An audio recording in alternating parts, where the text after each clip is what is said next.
쿠바의 늙은 한 어부가 어느 날 고기를 잡으러 바다로 나갑니다. 그런데 어찌된 영문인지 한 마리의 고기도 잡지 못합니다. 하루가 지나고 이틀이 지나고 열흘이 지납니다.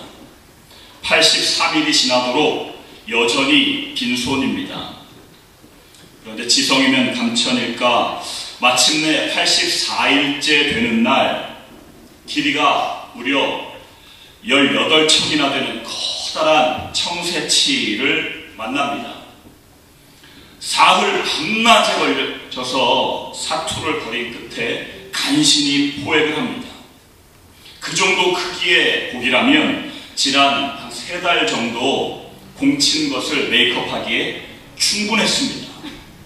그래서 기쁨으로 집을 향해서 뱃머리를 돌리지요. 그런데 그 기쁨도 잠시, 그 늙은 어부는 뜻하지 않은 상어떼의 공격을 받기 시작합니다. 이번에는 그 잡은 청새치를 지키기 위해서 상어떼와 사투를 벌입니다. 그런데 해안에 도착했을 때 남은 거라고는 앙상한 청새치의 뼈밖에 없었습니다. 1953년 소설 부분 그 퓰리처상을 수상한 해밍웨이의 소설 노인과 바다에 나오는 이야기지요. 지칠 대로 지치고 찢어지고요. 상처 투성이가 되도록 잘 잡고 지켜냈는데 결국 남은 것이라고는 앙상한 뼈밖에 없는 그 늙은 어부의 공허하고 서글픈 그 두 손. 많은 인생들의 손이 아닐까라는 그러한 생각이 듭니다. 오늘 본문은요, 부활 이후에 주님께서 3번째 제자들에게 나타나신 장면입니다. 물론 주님께서 사람들에게 보이신 것은 엄밀하게 말하면 4번째지만 제자들에게 이렇게 보이신 것 3번째라고 성경은 기록하고 있지요. 두려움에 떨고 있는 제자들에게 처음에 나타나셔서 하신 것은 여러분 기억하십니까? 바로 평강을 선포해 주신 것이었습니다. 너무 두려워하고 있었습니다. 그런데 주님은 그 제자들에게 평안하라. 그리고 평안하라 선포하신 것을 넘어서 이제 사명을 주셨습니다. 아버지께서 나를 보내신 것처럼 나도 너희를 보낸다 라고 사명을 주시지요. 그런데 사명을 주신 것으로 그치지 않고 그 사명을 감당하기 위해서는 숨을 내쉬면서 하신 것이 성령을 받으라 라고 말씀하셨습니다. 그 성령을 받으라 라고 하는 이유는 죄사함의 복음이기 때문에 그런 것을 성경은 우리에게 가르쳐주고 있습니다. 그리고 나서 그렇게 첫 번째 말씀을 하시고 나서 성경은 8회를 지났다고 이야기하는데 영어 성경에는 일주일 후라고 나오지요. 그 처음에 예수님께서 말씀하신 그때에 도마가 없었습니다. 그 자리에. 그래서 예수님은 두 번째 일주일 후에 도마가 있는 곳에 또 나타나셔서 평강을 또 동일하게 선포해 주시고 믿음에 대해서, 복에 대해서 야, 너 안 보고 믿으면 그게 복 있는 거야 라고 또 그렇게 말씀해 주십니다.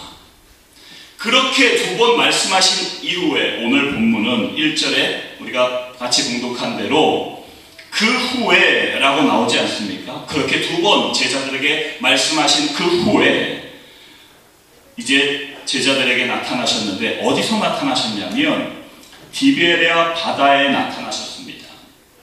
디베랴 바다라고 본문은 이야기하는데 이 디베랴 바다는요, 우리가 참 익숙한 갈릴리 바다, 갈릴리 호수라고, 게네사렛 호수라고 이렇게 불려지는 곳입니다. 이름이 많습니다.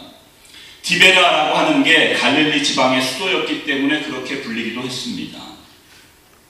그렇게 갈릴리, 어쨌든 디베랴 바다에 나타나셨는데 여러분 한번 생각해 보세요. 부활의 주님을 제자들은 예수님께서 손에 그리고 허리에 창자국과 못자국이 있는 그 부활의 주님을 2번이나 앞서 만났잖아요. 만났는데 제자들의 모습은 오늘 본문 2절, 3절에 보니까 어떻게 했습니까? 분명히 제자들을 만났던, 예수님을 만났던 그 제자들의 모습이 뭔가 좀 특별한 변화가 일어날 줄 알았는데 제자들은요, 베드로를 중심으로 나 고기 잡으러 갈 거야. 다른 제자들도 나도 그럼 갈 거야. 고기 잡으러 다 떠났습니다. 여러분, 부활의 주님을 만난 제자들이 왜? 부활의 주님을 만난 그 제자들이 왜 고기를 잡으러 갔을까요? 이에 대해서 많은 이야기가 있습니다.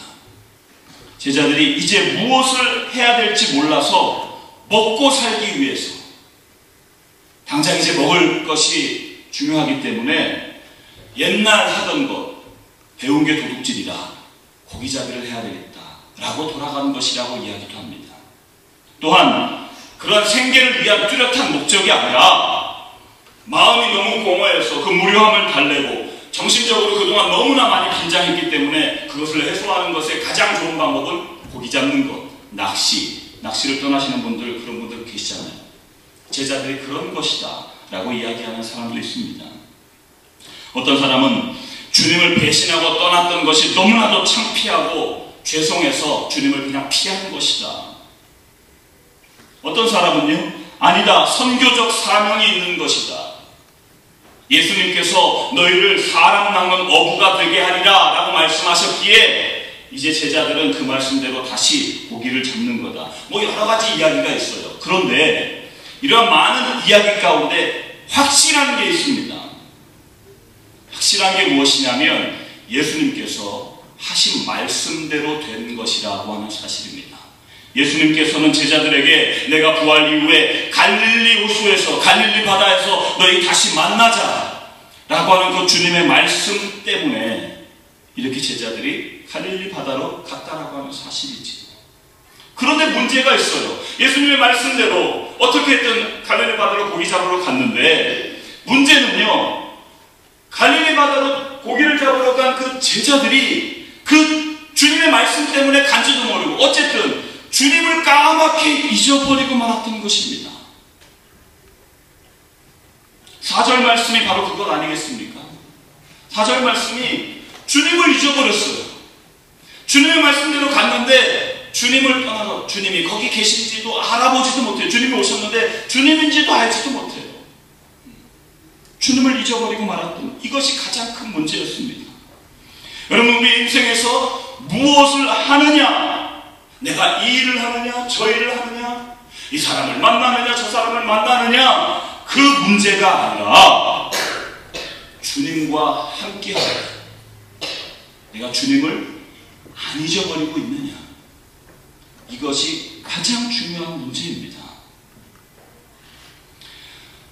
내 마음 가운데 중심의 동기를 보시는 주님이시기 때문에 그렇습니다. 고기잡이를 한 것이 문제가 아니라 주님을 잊어버림이 문제임을 우리는 이 말씀을 통해서 알 수 있습니다.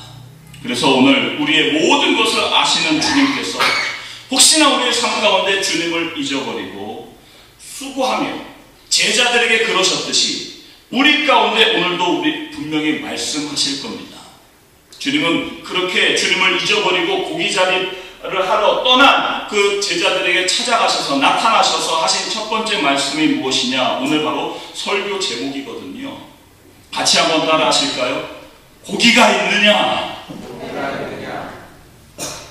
고기잡이 했기 때문에 여러분, 예수님께서 얘들아 너희에게 고기가 있느냐라고 물으신 이유가 고기잡이를 한 것 때문에 뭐라고 하신 겁니까? 야, 너 어떻게 옛날에 했던 거를 다시 돌아가냐? 그거를 말씀하시는 걸까요? 그건 아닌 것 같아요.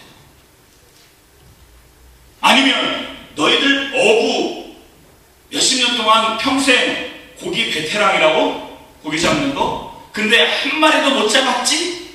약 올리시려고 너 고기 있니? 이러신 걸까요? 그것도 아닌 것 같아요.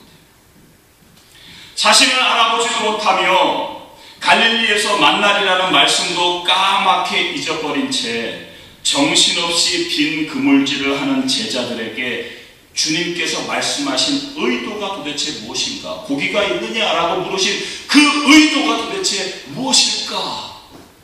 라고 하는 것.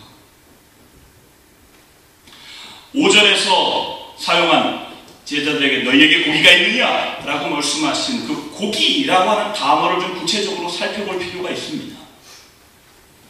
여러분, 신약 성경에서요, 고기라고 하는 단어는요, 다 헬라어, 여러분 많이 익숙하신 거예요. 익투스라고 하는 단어 아실 거예요. 들어보셨을 겁니다. 그 단어로 다 사용되어 있습니다. 익투스라고 하는 단어. 그런데 재밌는 것은 초대교회 교인들이요, 핍박과 박해가 얼마나 심했습니까? 그래서 크리스찬들끼리 서로 나 크리스찬이야, 나 예수 믿어, 이것을 표시하는 그 부호, 상징적인 부호를 서로 약속한 게 있었지요. 그게 뭐냐면 물고기를 모양을 다 그리면 돼요. 그죠? 물고기를 그리면, 우리 자동차에도 예수 믿는 사람들 이렇게 물고기 표시되어 있는 거 많이 보셨지요. 그게 왜 그러냐면 익투스라고 하는 그 물고기라고 하는 단어가요, 헬라어로 하나님의 아들 구주 예수 그리스도 앞자를 다 따니까 익투스가 됩니다.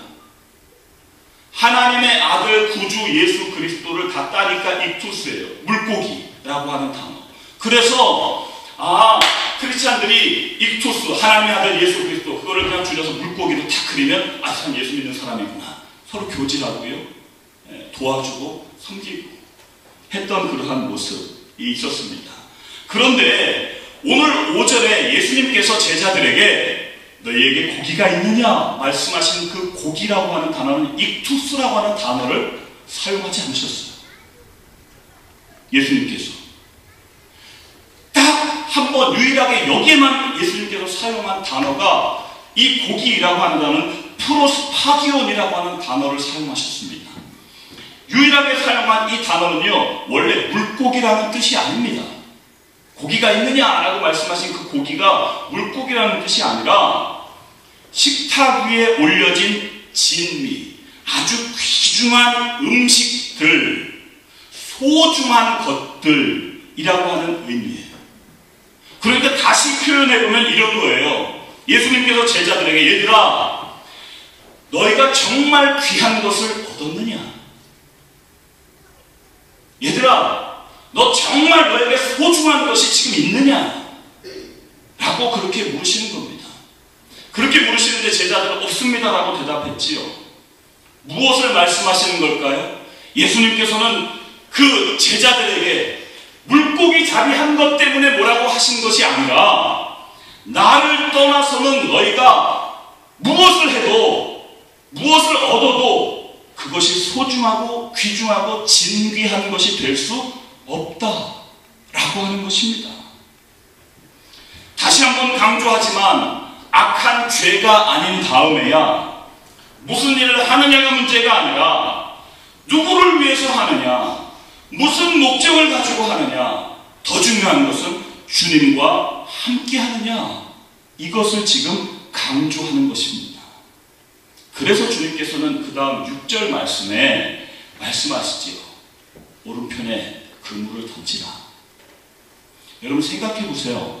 제자들이 밤새도록 고기를 낚을 때 예수님이 말씀하신 그 오른편에 안 던졌을까요? 거기만 빼고 던졌기 때문에 예수님이 딱 보더니 저기는 안 던졌구나 해서 그렇게 말씀하신 걸까요? 아니지요. 주님께서 말씀하신 그 말씀, 오른편도 해봤는데 또 오른편에 던지라고 말씀하세요. 여러분 이 장면 어디서 많이 보지 않으셨나요? 익숙하지 않으십니까? 누가복음 5장에도 마찬가지로 이런 거의 비슷한 사건이 나와요. 처음 예수님을 만났을 때의 장면이 누가복음 5장에 나오지요. 그때도 밤이 맞도록 수고를 했는데 얻은 것이 없었습니다. 그러한 제자들에게, 베드로에게 예수님은 가셔서 깊은 곳에 가서 그물을 던지라 라고 말씀하셨지요. 그때 던졌을 때 내가 밤이 맞도록 거기도 해봤지만 얻은 것이 없었습니다. 그러나 말씀에 의지해서 내가 그렇게 하겠습니다 했을 때에 고기를 어마어마하게 건져 올렸음을 우리는 누가복음 5장에서 알 수 있습니다. 여러분 그렇게 순종하고 주님의 말씀 따라서 순종하고 했더니 하나님의 놀라운 역사를 경험했던, 뭔가 특별한 것을 경험했던 그러한 경험이 있는데, 오늘 부활의 주님은 정말 예수님을 잊어버리고 공허함 속에 다시 예수님 기억하지도 아니하고 가는 그러한 제자들에게 다시 알려주시는 겁니다. 다시 사랑으로 선포해 주시는 겁니다. 주님과 함께하지 않는 그 어느 것도 무의미한, 아까 맨 처음에 제가 말씀드린 대로 노인과 바다의 그 노인처럼 힘들게 사는데 상처만 남고요, 공허함만 남고, 뭔가 많이 가진 것 같은데 옛날보다, 그런데 그냥 마음에 허무함만 자꾸자꾸 더해가는 이러한 모습. 사람들에게 옛날보다 더 인정을 받는 것 같은데도 마음 한쪽 구석은 계속 뻥 뚫린 것 같은 그러한 모습. 시편 127편 1절은 그래서 이렇게 이야기합니다. 여호와께서 집을 세우지 아니하시면 세우는 자의 수고가 헛되며, 여호와께서 성을 지키지 아니하시면 파수꾼의 경성함이 허사롭다. 여러분, 우리 인생 가운데 여러분 미국에서 사시면서 일도 하시고요, 공부도 하시고, 직장, 결혼해서 가정생활, 모든 우리의 삶 속에서 여러분 다 성공하시고 잘 되시고, 이거 참 귀중하지요. 왜냐하면 안 되는 것보다 잘 되는 게 좋으니까. 그런데 안 될 때에 하나님 앞에 우리가 가슴치고 답답해하는 것, 그것보다도요, 하나님 내가 자녀를 키우나, 사업을 하나, 직장을 다니나, 공부를 하나, 주님과 동행하지 않는 것 때문에 그것이 내가 느껴질 때에 가슴을 치며 답답해하고, 주님과 내가 함께하지 않아, 왠지 주님이 좀 멀어진 것 같은 느낌이 있을 때에 가슴을 칠 수 있다면 그 사람은 정말 복 있는 사람입니다. 주님이 함께하지 않는 것, 주님이 멀리 떨어진 것, 이것조차도 그냥 무감각하게 그냥 사는 것, 아예 감각이 없이 그냥 세월이 흘러가는, 만약에 그렇게 세월이 흘러간다면 그것은요, 오늘 시편 저자가 고백하고 예수님께서 우리에게 가르쳐 주신 것처럼 허사로다, nothing이에요.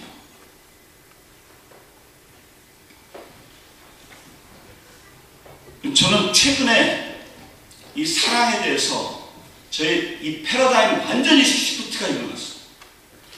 은사에 대해서 완전히 이렇게 변화가 일어난 게 최근이에요. 저는 실제로 사랑이 은사인 줄 알았거든요. 그죠? 여러분도 그렇게 생각하시는 분 계십니까? 사랑이 은사. 왜냐하면 더 큰 은사를 사모하라, 고린도전서 12장에서 은사를 쭉 이야기하면서 끝부분에 더 큰 은사를 사모하라 하면서 고린도전서 13장 이제 사랑장에 쭉 나오니까, 모든 은사, 방언의 은사, 믿음의 은사, 병고침의 은사, 예언의 은사, 막 은사가 있는데 그 중에서 가장 큰 은사는 사랑의 은사구나. 저 그런 줄 알았어요. 그래서 사랑의 은사를 막 구하고. 근데 보니까요, 사랑이 은사가 아니에요. 왜냐하면 예를 들어서 삶 살면서 여러분 누구 미워하는 적 있습니까? 없습니까? 있잖아요. 현 목사 있을까요? 없을까요? 있죠. 있어요. 열받고 막. 있지요. 있어요. 그런데 그럼에도 불구하고 원수를 사랑하였으니까 사랑하고, 그러면 은사가, 사랑이 만약에 은사라면요, 마치 기도할 때 방언으로 기도하세요. 나는 방언의 은사가 없어서요. 그럼 방언의 없으니까 방언으로 기도 안 하면 돼요. 마치 사랑의 은사라면 사랑하세요. 나는 사랑의 은사가 없어요. 그래서 죽여버릴 거예요. 사랑의 은사가 없다라고 이야기하면, 사랑의 은사라면 그럴 수 있다는 거예요. 그런데 사랑은 그런 의미에서 은사가 아니에요. 더 큰 은사를 사모하라 라고 말씀하시면서 내가 가장 좋은 길을 보이리라, 성경은 그렇게 이야기하면서 사랑을 이야기하거든요.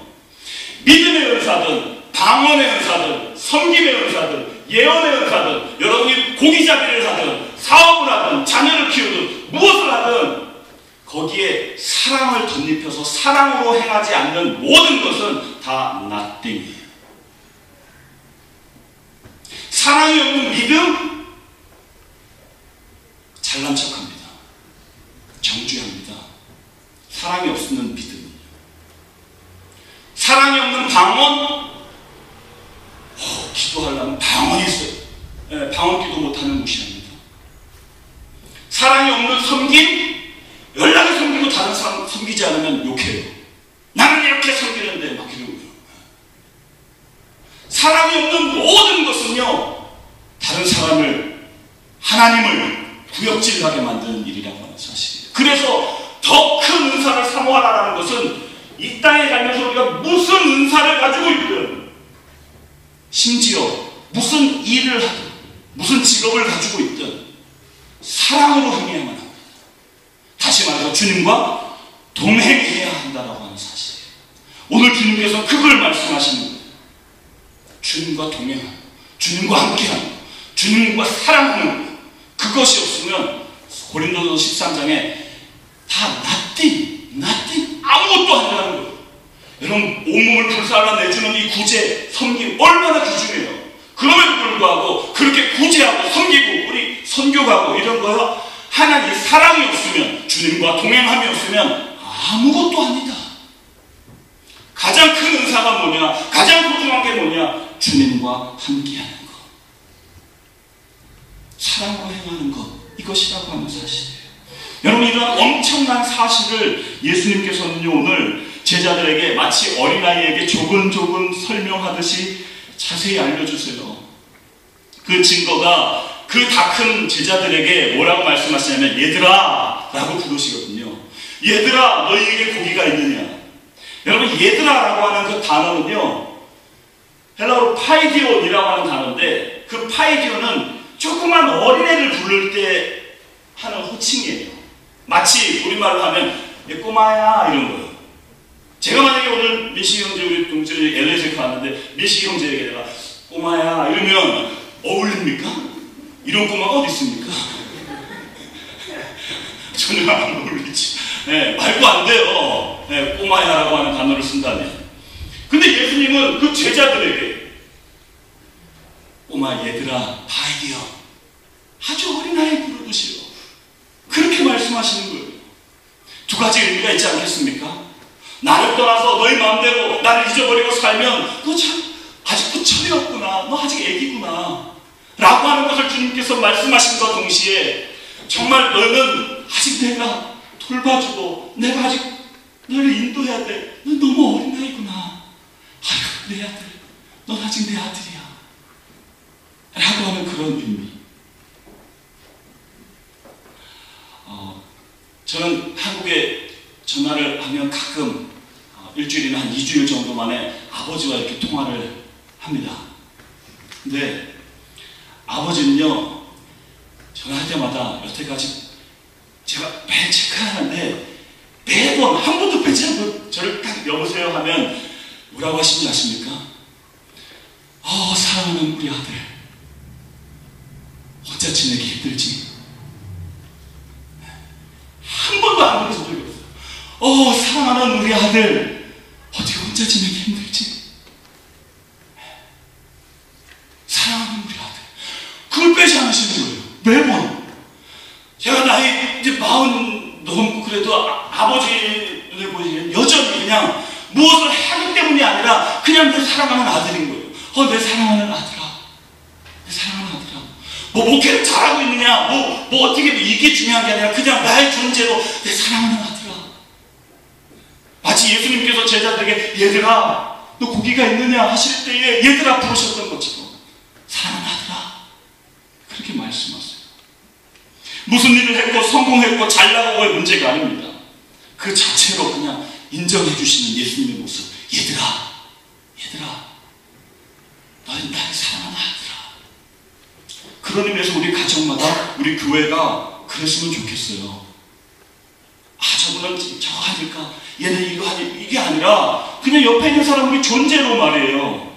존재로 그렇게 예수님처럼 당신은 여기 있기 때문에, 당신은 함께 있는 것 자체가 정말 우리에게 행복입니다. 그런 각 가정과 우리 교회가 그러한 일이 있었으면 좋겠습니다. 제자들에게 하신 이 예수님의 이러한 말씀의 의도, 너희는 나를 떠나서 아무것도 아니다, 나와 함께 해야 된다 라고 하는 이러한 놀라운 주님의 말씀이 이 시간 우리의 마음에 터치돼서 주님과 동행하는 은혜가 있기를 주님의 이름으로 축복합니다. 마지막 간단히 하나 이야기 정리하도록 합니다. 숫자로 기억하시면 됩니다. 한번 따라 하실까요? 1, 5, 3. 예수님 말씀에 오른편에 그물을 던지라 순종해서 했더니 어떻게 해요? 네, 고기를 건져 올렸죠. 올렸는데 큰 물고기가, 요한은 숫자를 구체적으로 기록하고 있어요. 153마리가 건져 올렸다. 여러분, 우리 인생은 어떤 모습이든지 주의 영광이 함께하지 않으면, 주님의 긍휼과 은혜가 임하지 않으면 아무것도 아님을 가르쳐주는 상징적인 숫자입니다. 우리가 사는 캘리포니아, 여긴 건기가 시작됐는데, 건기가 시작돼서 몇 달이 지나면 풀이든지 나뭇잎이든지 여러분 경험해보셨을 거예요. 날카로워집니다. 그것이 이제 10월달 오랫동안 비를 맞지 않으면 가시로 변합니다. 제가 실제로 이렇게 스쳐봤는데, 날카로운 풀 이렇게 스쳐보니까 스쳐도 벌겋게 금방 일어나고요. 그 풀독이 장난이 아닙니다. 마치 가시나무새 같아요. 복음성가에 넣어야 될 것 같아요. 마치 찬송가에 넣어야 될 것 같은 가시나무새라고 하는 노래 아시죠? 제가 이 노래를 부르고 싶은데, 이 노래를 부르면 무슨 효과가 일어나냐면 하나님의 말씀은 다 잊어버리고요. 오늘 예수님이 오늘 목사님이 설교하면서 가시나무새 내 속에, 그것만 여러분이 기억하실까봐 제가 노래를 하지 않습니다. 그런데 가사를 제가 알려드릴게요. 가사가 이래요. 내 속엔 내가 너무도 많아. 당신이 쉴 곳 없네. 내 속에 헛된 바램들로 당신이 편할 곳 없네. 내 속에 내가 어쩔 수 없는 어둠, 당신의 쉴 자리를 뺏고, 내 속에 내가 이길 수 없는 슬픔, 무성한 가시나무 숲 같네.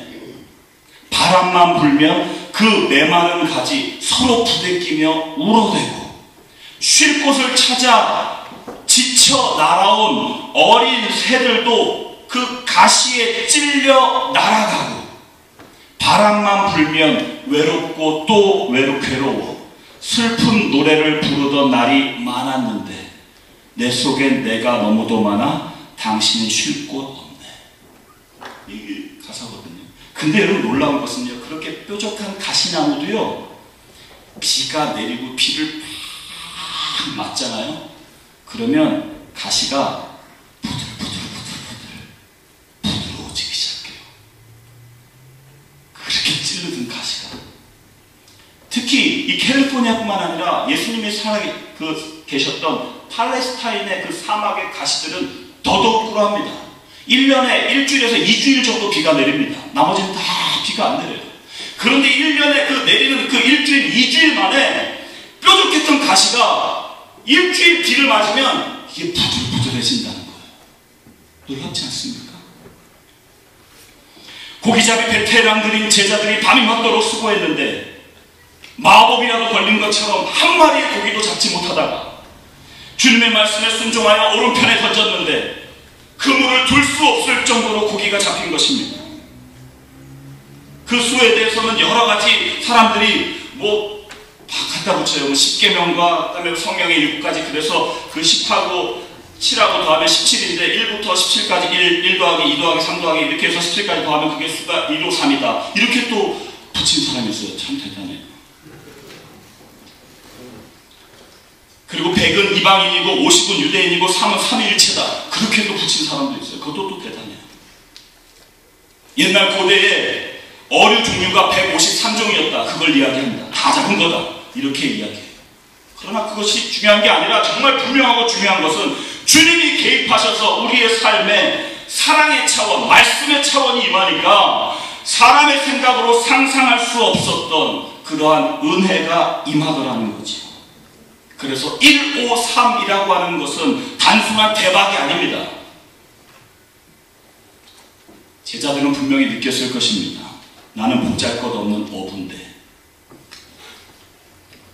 나 혼자 있으면 아무것도 아닌 인생인데 주님의 말씀이 임하니까, 주님의 영광이 함께하니까, 주님의 은혜가 나에게 주어지니까, 사랑의 말씀이 실제가 되니까 공허한 세상이 생명이 되는구나.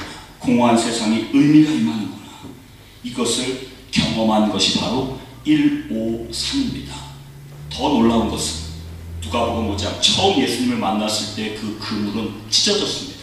성경은 찢어졌다고 나와요. 누가복음 5장에 고기가 많이 잡혔는데 찢어졌어요. 그런데 오늘 요한복음 5장 부활하신 주님, 그분이 말씀하신 153마리가 너무 무거웠는데 성경은 이야기합니다. 오늘 11절 마지막 절에 그물이 찢어지지 아니하니라. 여러분, 주님이 함께 하시고 주님의 말씀이 우리 가운데 그게 나에게 점점 실제가 되니까 하나님의 은혜가 찢어지지 않는 그런 놀라운 은혜가 있다라고 하는 사실이에요. 이 은혜가 우리 모두에게 있었으면 좋겠어요. 나에게 실제가 됐으면 좋겠어요. 주님과 동행해서 한 주 한 주 승리하는 사랑하는 성도들 되시기를 주님의 이름으로 축원합니다.